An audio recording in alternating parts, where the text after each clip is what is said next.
Hey, my name's James Nicholson and welcome to my channel. Now in this video, I want to talk about should you be investing through a limited company or should you do it as an individual? And I'm going to cover all of the pros and cons of that in this video. So make sure you stick around to the end. Now this channel, just quickly, is all about my property journey. Now we're currently building a portfolio for myself, expanding my portfolio, and we're building a portfolio for my two girls, Georgia, who's 21, Amelie, who's 1. So do join us on this journey, the highs, the lows, and everything in between by smashing subscribe and hitting the bell notification because you don't want to miss out on all this incredible content. Now, limited companies. Now, we used to, as landlords, just invest in our personal name, but the government is getting stricter on that and they're making it more difficult to invest in your personal name. Now, you used to be able to claim back the interest payments that you made against your mortgage as a cost,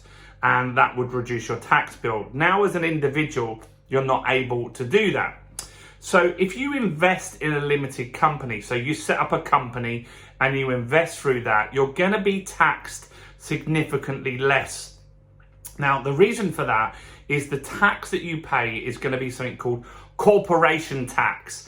And corporation tax is significantly lower than your current income tax. And so that's a benefit for you guys to get that profit out of that property business. Now, as a business, you can also write off a lot of expenses as well, a lot easier. So, for example, if you run a property business and you use your phone for business, then you could put your mobile phone bill through the company as a cost. And so you would get that would help reduce your tax bill.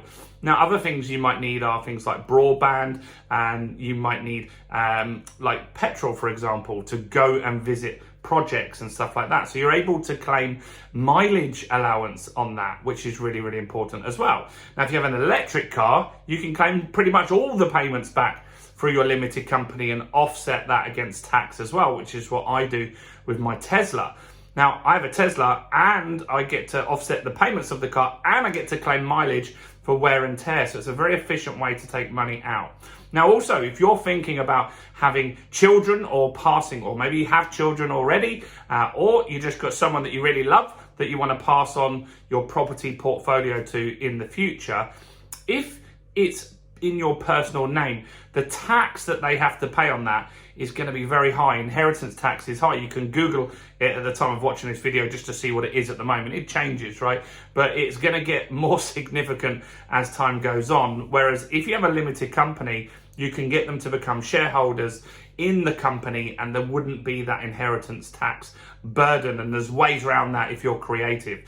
So that's a good thing as well. So if you want to pass your portfolio on to other people, which is what I want to do to my two daughters, I want to make sure that that's really structured in the right way. Now, there are higher costs and when you invest in property through a limited company. So at the moment, mortgage rates are generally that little bit higher, maybe 0.5% higher, because they know that you're saving costs elsewhere. So the mortgage companies will put a little bit of a higher rate, and there's not so many mortgage providers, but that is changing. More companies are coming into the market. It is getting more competitive, which is good, and that's driving rates down, which is a good thing to see. Now, obviously, if you have a company, you need to do a set of accounts every year. And that's going to cost you more than doing your personal tax return. And so there's going to be a little bit more costs each year doing your accounts.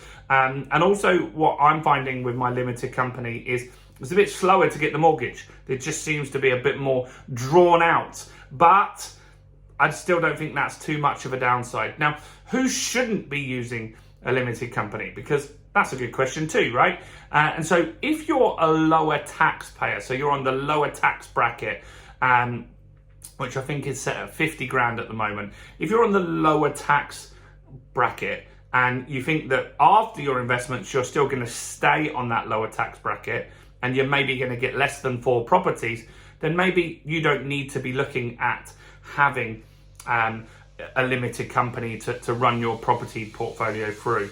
that might be a way to reduce your costs. If you're going to be in the higher tax bracket, or you think that in the future, when you get your investments, you're going to be in that higher tax bracket, then I think you guys should be really looking to have that investment and get it set up in a limited company, because that way you're more tax efficient. You can put lots of stuff through the business. I have 2 businesses. I have a marketing agency as well, and in fact I put a lot of flights to America through that business because I go out there for conferences and stuff like that, and that is a great way that I can then add a few days on for a little getaway and stuff like that. So having a business is a really, really efficient way to run your property portfolio and business. And I think you should look at running through a limited company if you can do that. Now, let me know your thoughts or questions on this. Do comment below. Do smash the like button, guys. And if you didn't earlier, subscribe, because we want to teach you guys everything there is to know about property. We want to show you what we're doing. We're going back up to Doncaster